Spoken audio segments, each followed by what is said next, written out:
This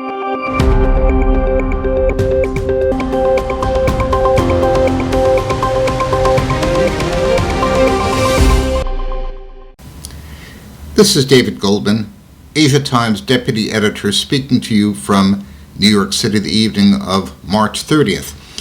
Over the past several days, Credit Suisse and Nomura Holdings have lost about 15% of their market value in the wake of massive losses by Bill Hwang's Archegos Capital Management.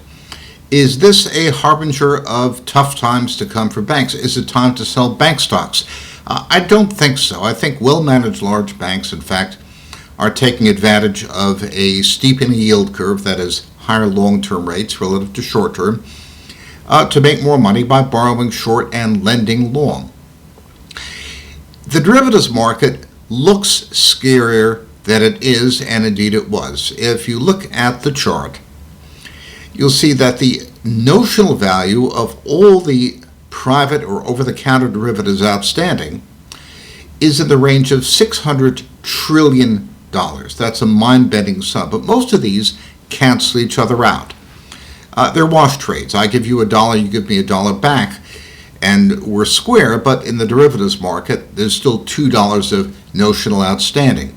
The actual value of derivatives outstanding in the private market, according to the Bank for International Settlements, is more like $15 trillion, and the credit risk associated with those derivatives is only about $3 trillion. Now, even if that's a considerable underestimate, keep in mind that banks globally have have shareholders' capital of about $50 trillion.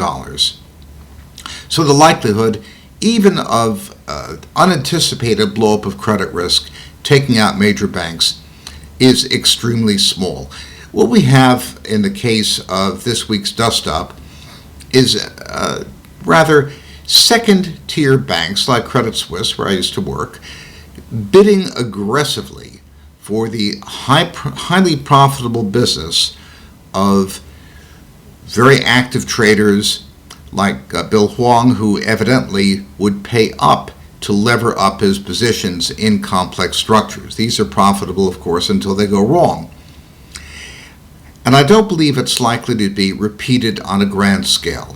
I think that large and well-run banks are probably one of the better places to be in the stock market right now, and that the lesson of the story is stay away from aggressive second-tier, particularly foreign bank competitors who are willing to take a bit more risk than they should to get highly profitable business that one day they may come to regret.